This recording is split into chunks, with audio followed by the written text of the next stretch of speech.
Hey there, folks. This should be the 23rd of September. Welcome to fall. This is the second day of fall.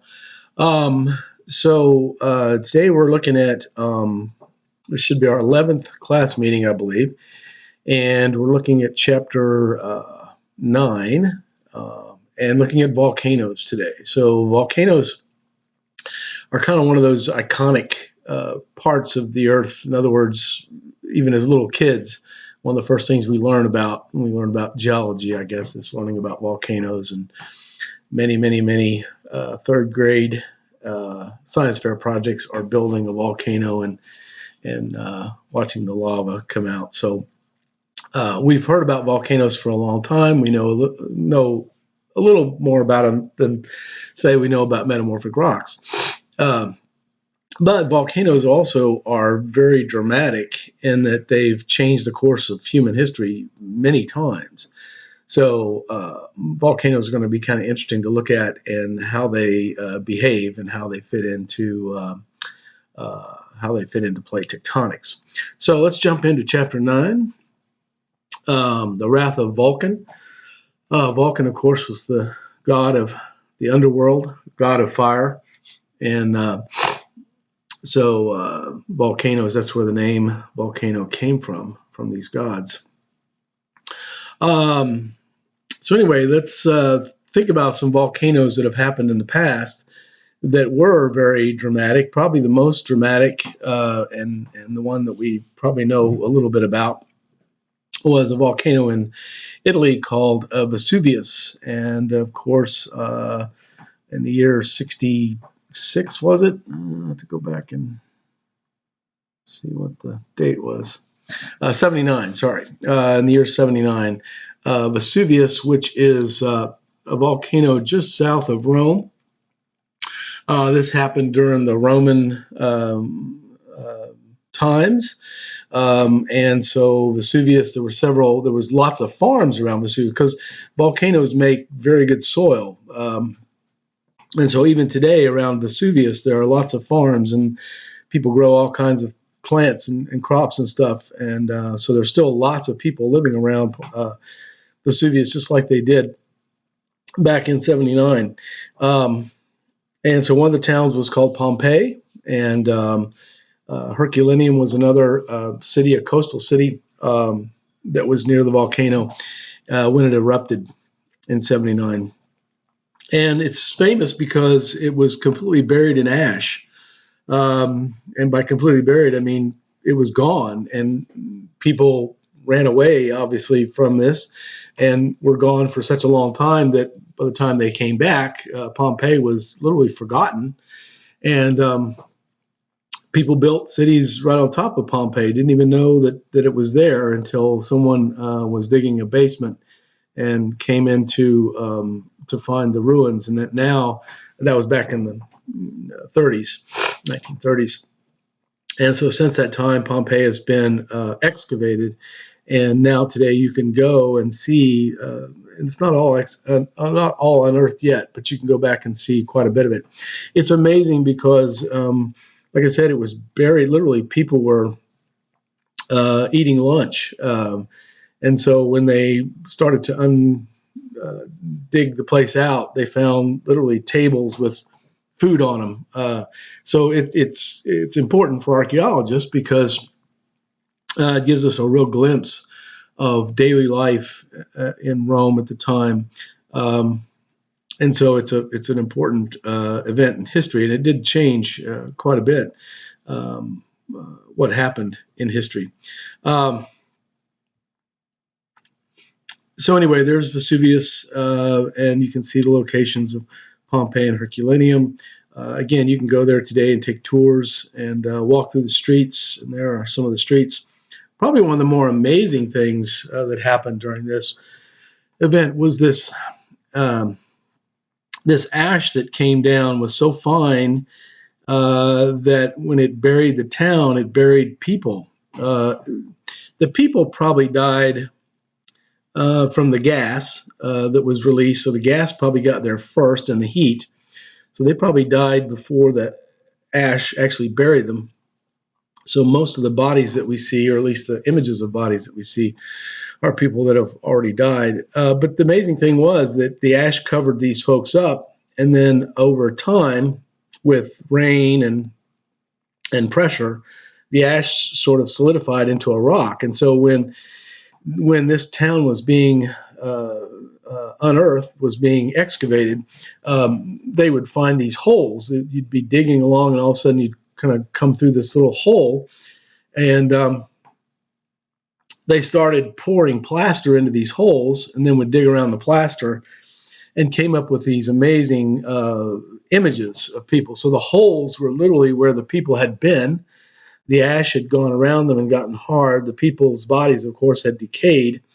Um, and it left a void, it left a hole. And then the plaster, once you filled the hole up with plaster, you could get an image of what was there. So there's some very amazing and sometimes very disturbing images of people as they died back in '79. So it's an amazing thing, but it kind of gives us an idea of how powerful volcanoes are and how they affect us, and so why we kind of study them even as little kids.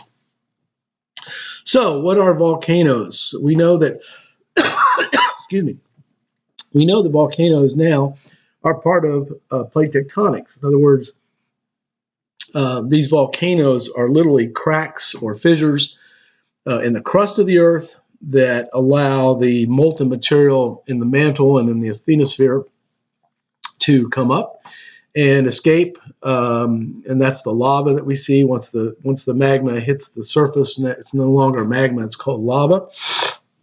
And once it hits the surface, it's going to cool very quickly, isn't it? And so that, of course, is the process of creating igneous rock. And so magma, lava rather, that comes up and cools, then is making brand new igneous rock.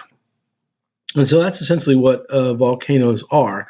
They look like mountains because most of them do anyway, because as that material is coming up and cooling, it sort of makes a mound, and then the uh, lava continues to flow up and out, and it sort of builds up over time.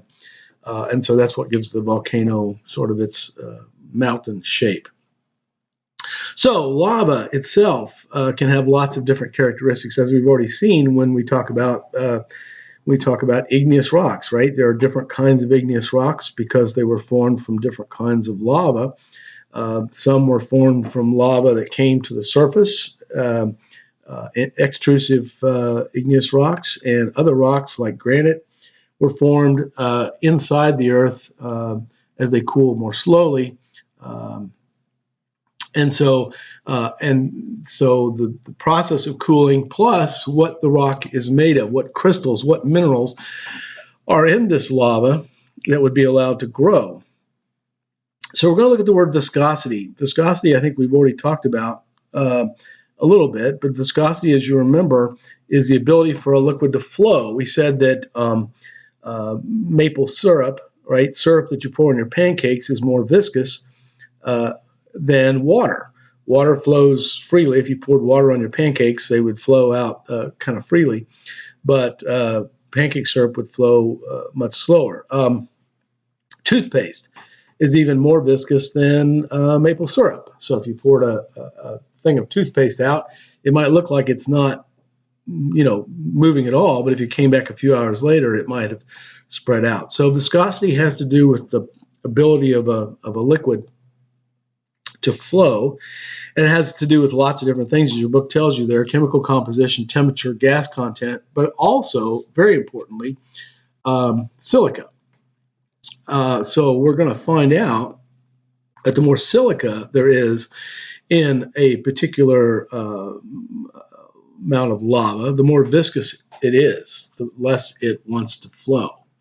And so that will give us a good clue as to what that lava is made of, just kind of by looking at it as it's moving. So your book talks about two different kinds: basaltic and andesitic and rhyolitic lava flows. The basaltic flow is a flow that contains little silica, and so it will flow very easily. And so we see a lot of this in Hawaii. When you see the pictures of lava flowing just almost like a river, I mean, it's just flying through. like almost like a river of lava. You've all seen those videos, and I'll put some on the site. Then we're looking at some basaltic lava flows with little silica and high heat. Obviously, the hotter you have something, the less viscous it is. But then andesitic and rhyolitic lava flows contain more silica, and therefore they flow more slowly and are more blocky when they cool. So, as you can imagine, if you lived on Hawaii, you're actually living on a volcano. You're actually living on a volcano. We think of Hawaii as an island, but in fact, the volcano goes all the way down to the ocean floor. So even though Hawaii has big mountains on it, those mountains are much, much bigger than they appear, because again, they go all the way to the ocean floor. And so if you drain the ocean, Hawaii would be the largest mountain on the planet, because it goes several thousand feet below the ocean, as well as several thousand feet above the ocean. So the Hawaiians, they have lots of different names for lava, just like the Inuit people in the north have lots of different names for snow and ice. The Hawaiians have a name, Pahoho, for lava that is wrinkly and glassy, more basaltic in nature. And then A'a lava, which has more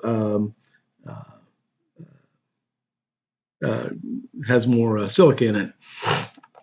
It can be more chunky and jumbled. Then we see lots of different types of deposits.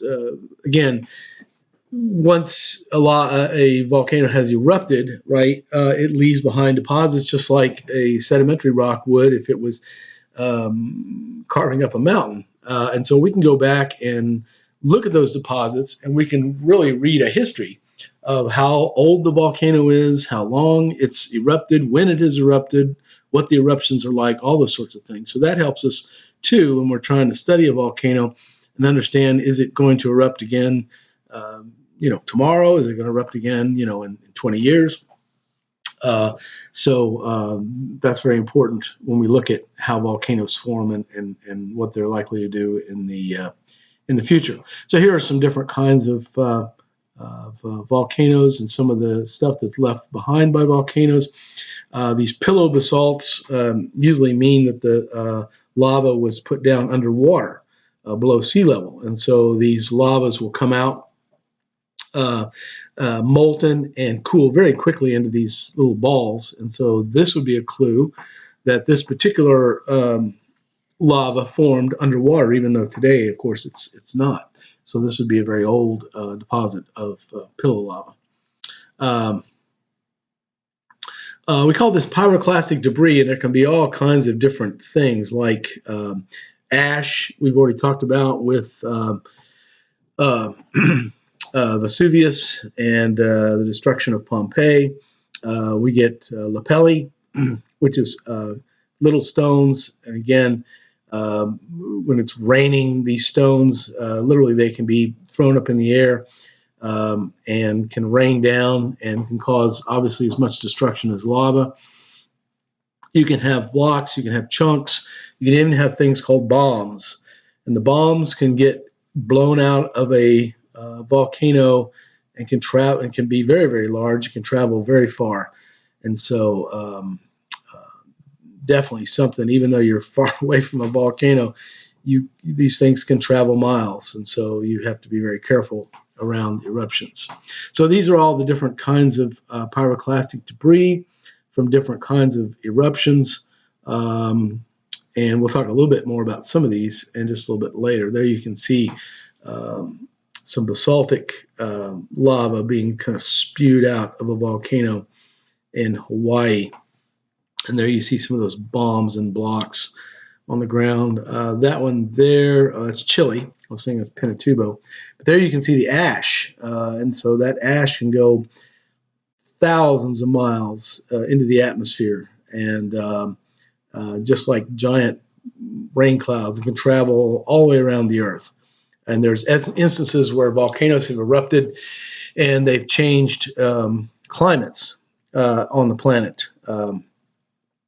They can change weather conditions. When Pinatubo erupted in the Philippines, I remember them talking about and seeing these beautiful sunsets and sunrises because the ash kind of made the sun kind of an orangish reddish color as it would come up. And so volcanoes, again, can affect places much, much farther away than the volcano itself. Again, here are some of these deposits. Again, you can go back and scientists can study ancient volcanoes, even volcanoes that don't exist anymore, extinct volcanoes.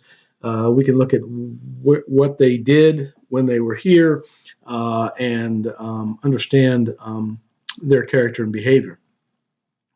And so that's what these pictures are here.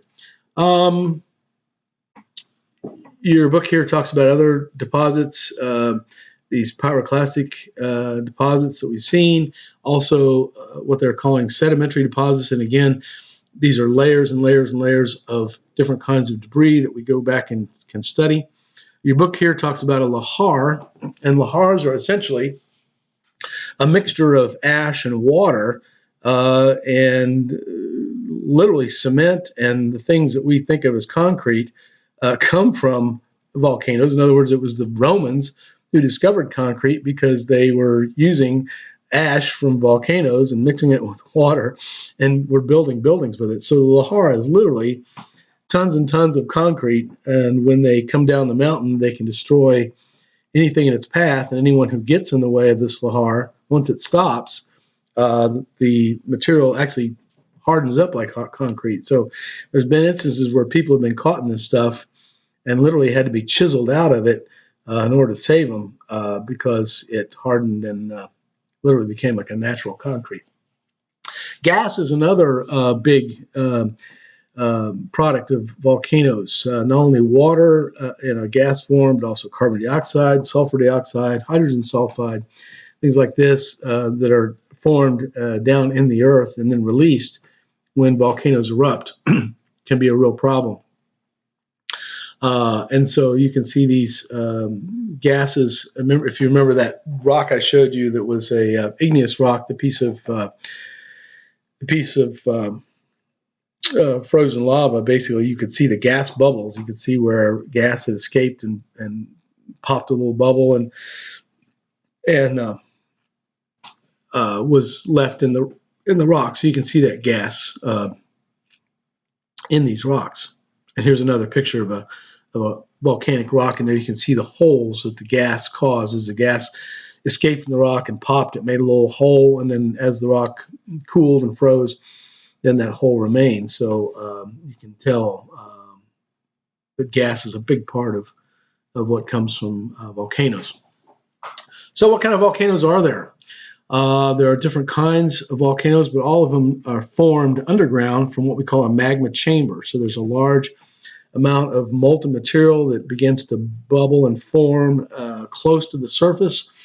Then it just takes some sort of weak spot in the earth to create a vent or to create a place for that magma to escape, and that causes a volcano. The volcano will create a crater, and then in some volcanoes, the crater can collapse and create what we call a caldera, which actually sounds like cauldron, and it is sort of shaped like a cauldron, where you'd have a big pot, and inside of it something very, very hot, and that's what we would see if you were able to look down into some of these volcanoes. Here's a volcano, a caldera in Oregon. As you can see, the volcano, the caldera itself was huge. All those mountains around it are actually the caldera of a volcano. The little tip in the middle is a new protrusion that came up from the old caldera floor. So the heat is still there, and a new volcano formed, a new little volcano formed inside of a great big giant volcano that probably is not, well, it could erupt again, but probably won't. So the three types of volcanoes that we see, we have a shield volcano. This is very similar to Hawaii. These are usually very, very large. They're usually made of very non-viscous lava, so they flow out. They're not necessarily super, super tall, but they are very, very wide, and they kind of look like a shield if you were a soldier back in the Roman times. Cinder cones sound sort of what they are, and there you can see one here in this picture, and it is basically a volcano that creates this ash and these cinders and are blown up and out and create almost a geometric cone. They're usually quite a bit smaller and usually don't have a lot of lava associated with them. But then the stratovolcanoes are the ones like Mount Fuji in Japan. They can be very big, but they're sort of combinations. They'll have lava, they'll have cinders, they'll have a little bit of everything, and so they are usually formed in places where there's a mixture of material. And again, it can form out all kinds of different things. So they are sort of um, combinations of these types of material. Let me pause here for just a second. Excuse me. Alrighty, I'm back. Sorry about that. So anyway, so some of the eruptions can be very different in these volcanoes. They have eruptive styles. As you can imagine, volcanoes like shield volcanoes have a very kind of a quiet style. There's a lot of lava that comes out, but they're not explosive. But as we get more to the strato volcanoes, there we get material that is has more silica in it, and so it can be more viscous. And so you can imagine that the lava doesn't flow nice and smoothly, but can get clogged up. And it's when these volcanoes kind of clog, that's when they can be explosive. It's sort of like putting a cork in a bottle with a Coke or something, starting to shake it up. The cork kind of holds things in, then all of a sudden there's a big explosion. So these are the kind of volcanoes we have to be very careful of. They're like the ones Mount St. Helens, which you've probably heard about and seen video of. If not, look that up. It's very impressive. But that was probably one of the biggest explosions of volcanoes we've had in our lifetime here in the United States. So, so the types of volcano can determine what sort of explosion we can have. Here you can see kind of a relative size of the different volcanoes. One we didn't talk about were the super volcanoes, and we'll get into those in a minute. But literally, if you go to Yellowstone National Park, the entire park is inside the caldera of a volcano. So it is one of the super volcanoes that we've discovered. They're so big we don't even realize what they are. It's part of the problem. But it's a super volcano we've discovered, and we'll talk a little bit more about that a little bit later. Here's a good illustration of how these can form and some of the problems that they can have. For example, here's a volcano that's erupting, but the ash fall is 2,500 kilometers away. I mean, that's several thousand miles away. So it can have quite a devastating effect, as we've already looked at. The more explosive ones, as you can imagine, create all kinds of havoc. They can explode and make these bombs. They can let out ash, and again, that ash can go thousands of feet in the air and go very, very far away from the volcano. They can also have what are called pyroclastic flows, where material at the top of the volcano that's just superheated come flying down the volcano. And this is probably what destroyed, this is probably what Vesuvius did that destroyed Herculaneum and Pompeii thousands of years ago. Here's some examples of those eruptions. There's one on Hawaii showing the literally a lava lake. Again, this material is very hot and not very viscous at all, and so it can literally form lakes and rivers, which is pretty amazing when you see video of it, especially at night. And here we can see, again, some of the eruptions over the years on Hawaii. And again, Hawaii is just one big volcano. So no matter where you would dig or where you'd go on Hawaii, you'd hit igneous rock that erupted, years before. And again, you've got more photographs of eruptions of volcanoes, very different. There's Pinatubo there. The one I remember when I was younger, watching that one in the Philippines. That one destroyed the entire Air Force base, so it was pretty amazing. People knew for a long time it was getting ready to explode, and then when it did, it was quite dramatic. And there's lots of video on that too as well. Here's again some history of it. And it's very interesting to read, to kind of see. This is a very interesting chart down here. This is actually showing the amount of material that was released by these volcanoes. And so down here are the huge volcanoes that just literally have changed the shape of the planet. Up here, this little bitty one is Mount St. Helens. So when you see the video of that and you see the enormous amount of material, that an entire mountain exploded, basically. That it's how small it is compared to some of these bigger ones. And as you can see, two of the three largest ever that have happened, or excuse me, three of the four largest that have ever happened have been Yellowstone. So right here in the United States. This one that happened about 2 million years ago, 2,500 cubic kilometers. It's just hard to imagine 1 cubic kilometer, but can you imagine 2,500 cubic kilometers? I mean, that's just, it's just hard to imagine how much material got moved from that eruption. We'll get into the question as to whether or not these will erupt again. I mean, Yellowstone has still got a hot spot under it. Yellowstone could erupt again. If it did, it would literally wipe out this country. There would be nothing left.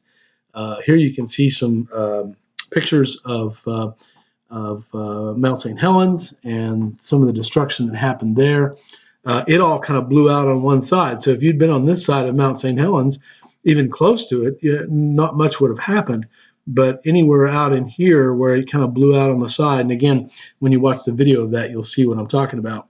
You were probably in big trouble, even 20, 30 miles away. There were some people that were killed 20 miles away from the volcano, thinking they were far enough away. And because they were on the wrong side,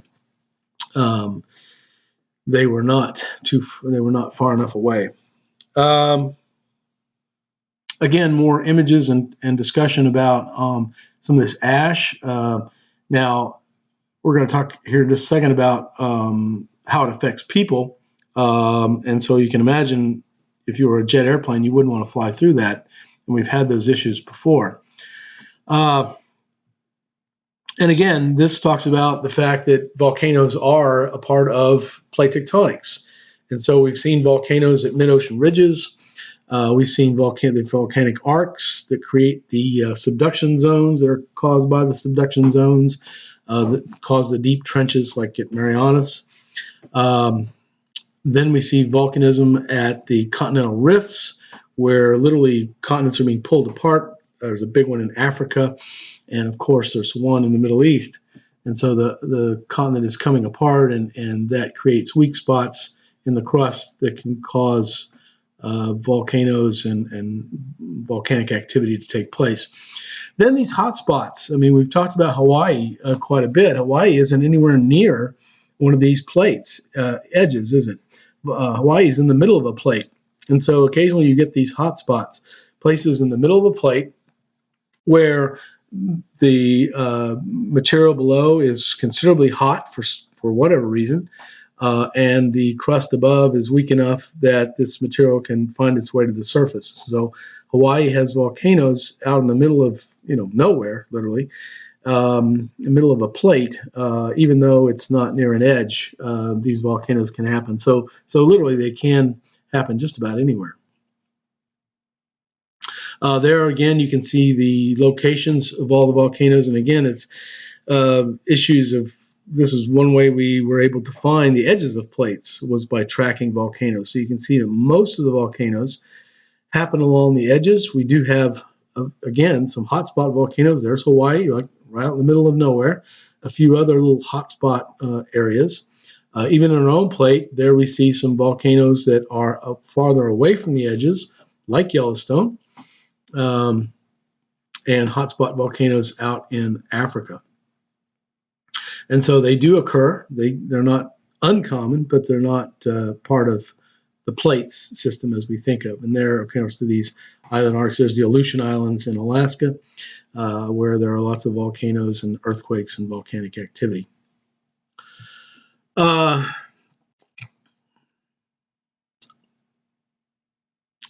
Go ahead and read through this. Your book talks about flood basalt eruptions. These are eruptions that can happen not just one volcano, but like big chains of volcanoes, big long chains. And we think some of these eruptions were what probably broke up the big continent that created our smaller continents millions of years ago. These big flood basalt eruptions, these large-scale eruptions. Here we can see some more pictures of what volcanoes have done in the past, and there we can see there's Yellowstone, and so there are those great big, huge. There's that big yellow one is this ash fall, and we know this because literally you can go out in these places where they grow corn and dig down where they're growing corn and find ash from a volcano. And so that was from Yellowstone almost 2 million years ago. So again, scientists can use what is there to study volcanoes in the past and kind of make predictions about what may happen in the future. So volcanoes are important because we live on this planet too, and we have to be careful of things that can happen with volcanoes. Obviously, if you live around a volcano, there's lots of things that can happen to you, such as ash fall, lapilli. And then we talked about when this ash gets in the air, you certainly don't want to fly an airplane through it. When the volcano erupted in Iceland a few years back, the wind blew all the ash over Europe, and they grounded the planes for several weeks in Europe because you couldn't fly because there was so much ash in the air that they were destroying the engines and possibly could knock out an engine. Obviously, the blasts from volcanoes when they explode, the threat of landslides and lahars we've talked about, and there's some very disturbing pictures on the internet of people caught in these lahars. It's pretty nasty stuff. Here's some of that ash fall that happened in Pinatubo. People literally having umbrellas not to keep the rain off of them, but to keep the ash off of them. Lava can creep into homes and cause fires in Hawaii. This is one of those pyroclastic flows from Pinatubo. Literally just hot gas and hot ash rolling down the mountain. These things travel hundreds of miles an hour. So if you actually see one, it's probably too late for you to get out of its way. Then gas, of course. Gas is a real problem. There are stories of these gases kind of lying in low-lying areas, and people literally far away from a volcano walk into this kind of a depression in the ground that you can't see it, so you don't know it's there, but you walk into this carbon dioxide gas or other kinds of gas, and people have died just literally walking through a field. And so that's a problem. Tsunamis are a problem, and of course earthquakes are a problem as well. There's some of this cattle that was in a low spot in a field, and the low spot filled up with carbon dioxide gas, and they literally suffocated in this field and died. This has happened many times, so you got to be careful. How do we protect ourselves? Well, scientific knowledge is a good way of protecting ourselves and understanding how volcanoes work. Some volcanoes are active volcanoes, like in Hawaii and like in Italy. Other volcanoes are dormant. That means that the volcano has erupted. It's not erupting now, but it could erupt again. And so Yellowstone is one of those dormant volcanoes. It could erupt again. Mount Rainier, the largest mountain in the lower 48 states, is a dormant volcano that could erupt again. If it did, I mean, it would mean some pretty amazing destruction. Seattle is right there, and all those people that live near it. Extinct volcanoes, of course, are volcanoes that existed but will not erupt anymore. This is Devil's Tower, which you've probably seen in some famous movies. Essentially, Devil's Tower is the inside of a volcano, the caldera of a volcano, and so that's the lava and the magma that froze The rest of the volcano that would have been out here is all gone. It's all eroded away. But this harder material stayed. And so it's literally the inside of a volcano that is now extinct and frozen in place. Again, talking about how we mitigate danger. Again, the best way is just to have knowledge, is to be able to monitor volcanoes, understand how they behave. Here's Mount Rainier right here, a mountain that I got to go up. Didn't go all the way to the top, but I got halfway up the top. But you can see how it has erupted in the past, and they're looking at that because right over here is Tacoma, Washington, and Seattle. So if that one did erupt again, we're talking about millions of people that would be in trouble if it did. How do they affect climate? Well, they can affect climate. Obviously, the ash and the gas. Carbon dioxide is one of the leading greenhouse gases, and so volcanoes can eject enormous amounts of CO2 into the atmosphere. So they can change the climate and have changed the climate. And obviously, civilization, these volcanoes have in the past and continue to affect civilization. There's an entire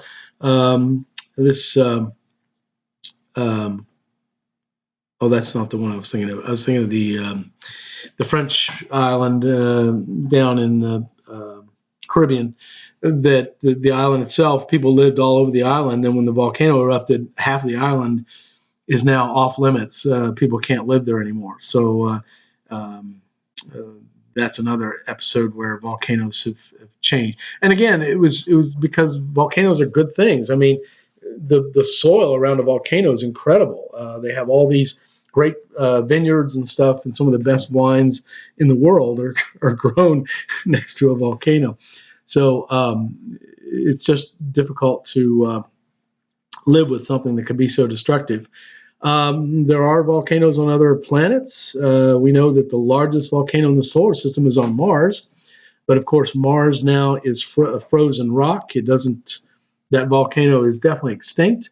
It will never erupt again, but probably billions of years ago it did erupt and was very large. And we found volcanoes on other planets erupting gas, not necessarily lava, but they probably do exist. Our own moon had volcanoes at one time when it was hot, and now it's cooled off. So that is volcanoes. And again, that's something that we're all very interested in. They're all kind of cool. Kids love volcanoes. And now we know a little bit more about them and how to be prepared if one were to sprout up in your backyard. You would know what to do. Here's some review questions, so help yourself to those. And hope everyone has a great day.